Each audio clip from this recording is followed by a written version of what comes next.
On the morning of October 13th, in the year 1841, the people of Hartford witnessed a ceremony that would forever be remembered not as a day of joy, but as a day when tragedy invaded the sacred walls of Trinity Episcopal Church. Guests gathered in polished attire, the sound of carriages outside mixing with the heavy tolling of church bells.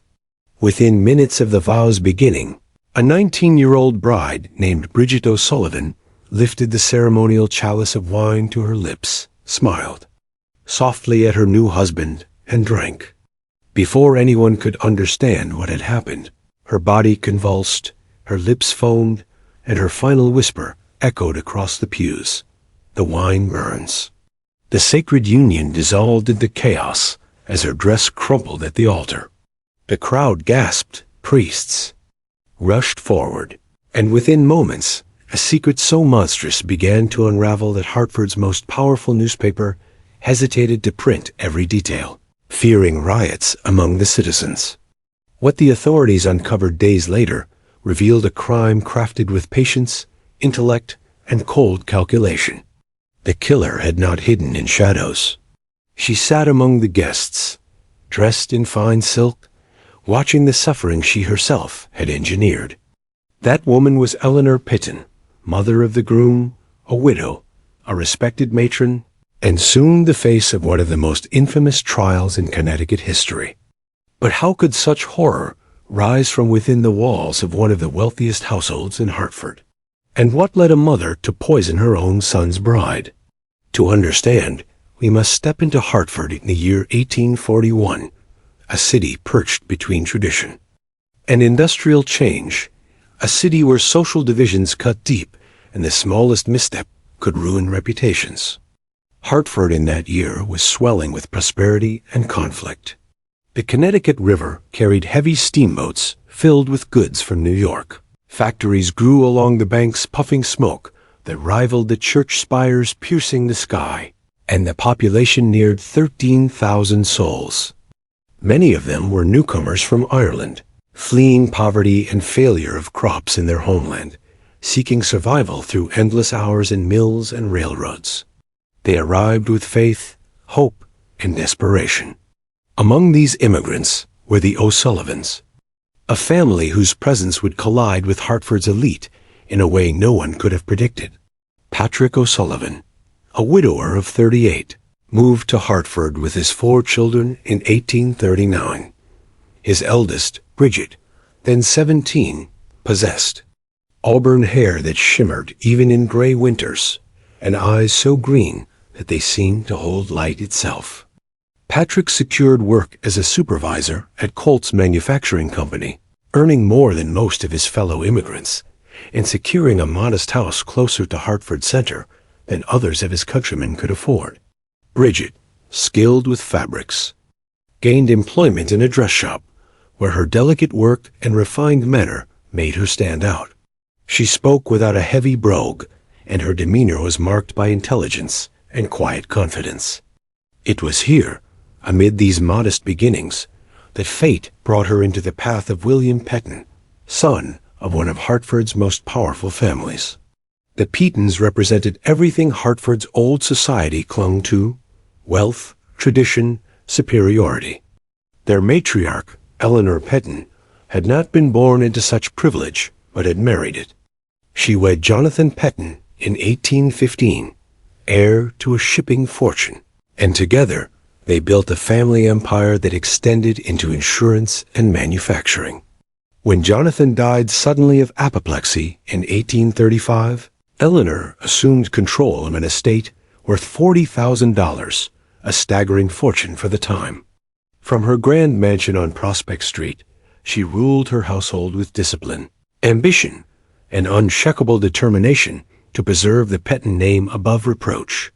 For Eleanor, every ounce of energy had been devoted to her only surviving child, William. After 3 miscarriages, his birth in 1817 seemed miraculous. She molded him with care, ensuring he attended Yale, studied law, and returned to Hartford polished and promising. By 1839, he was considered one of Hartford's most desirable bachelors. Tall, Handsome and educated, William was expected to secure the family's legacy by marrying into equally powerful circles. But fate is rarely obedient to expectation. At a public lecture one evening, Bridget raised a question about Irish poetry and its influence on American literature. Her thoughtful words startled the audience, and William, intrigued, sought her out. Their meeting led to quiet walks along the river, conversations about books, and eventually, an affection that grew stronger with each passing month. Yet their love, as sincere as it was, carried the seeds of catastrophe. Eleanor remained unaware, until one summer afternoon in 1840 when she overheard William confessing his love to Bridget behind closed doors. Shock gripped her body, followed quickly by a rage so deep it threatened to consume her. An Irish girl, a Catholic immigrant, a seamstress from Front Street. This union, she believed, would shatter everything she had built, their wealth, their position, the respect of Hartford's elite. In that instant, she resolved that the marriage must never happen. For months, she endured William's defiance, listening as he spoke openly of his plans to marry Bridget. Social gossip spread quickly. The Hartford Courant printed the engagement notice, and whispers filled parlors and tea rooms. Some mocked Eleanor, others pitied her, and many marveled at the audacity of a Petton marrying an Irish immigrant. The humiliation burned inside her, but she smiled through clenched teeth, attending social gatherings and pretending to accept what she secretly despised. Yet within her private chambers, she plotted.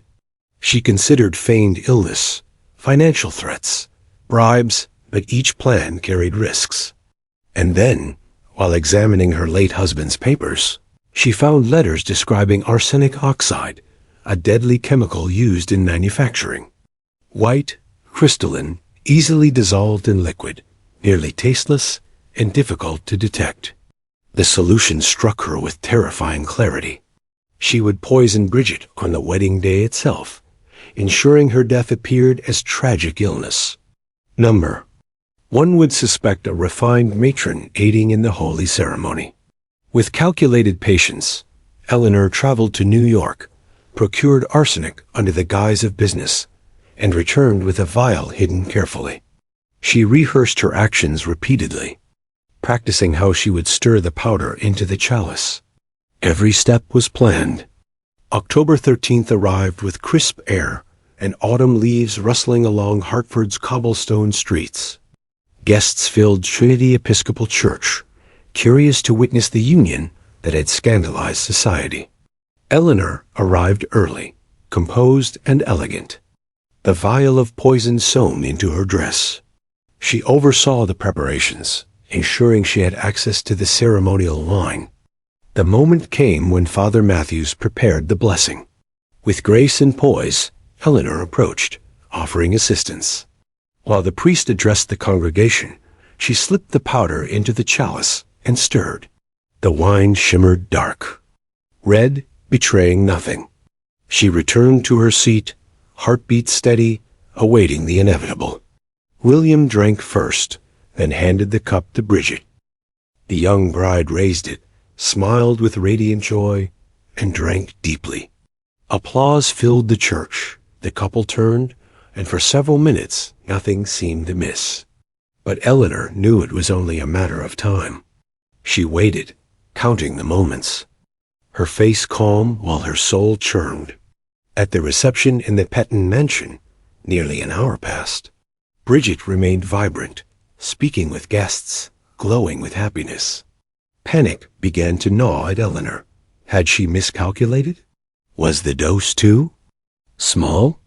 Just as her dread peaked, Bridget suddenly paled, her hand pressed to her stomach. Her breath faltered, and she collapsed into a chair. Chaos erupted. Dr. Harrison, a respected physician among the guests, rushed forward. Bridget gasped weakly, whispering that the wine burned her throat. Suspicion immediately sharpened in the doctor's mind. He examined her swiftly and demanded the chalice be brought from the church. Eleanor's blood froze. If the chalice carried residue, the truth would surface. Yet she played her role, feigning concern, her face a mask of maternal worry. Within hours, the evidence was undeniable. The chalice tested positive for arsenic. William, frantic with grief, demanded answers. Bridget, struggling for breath, pointed a trembling hand at Eleanor, recalling how she had seen her near the chalice during the blessing. Silence crushed the room. William's eyes filled with horror as he confronted his mother. Eleanor, realizing the facade could no longer hold, confessed with chilling resolve.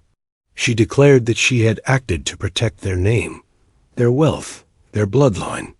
She would rather see the Petton legacy end than polluted by Irish heritage. Her words meant, as justification, only sealed her fate. The trial began weeks later, attracting national attention. Newspapers from Boston to New York published daily accounts. A powerful matron, accused of poisoning her son's bride, symbolized the very heart of America's struggle between old prejudice and new identity. Witnesses testified, chemical evidence confirmed, and Bridget herself, recovered by the doctor's intervention, gave testimony with quiet dignity. She forgave, but demanded justice.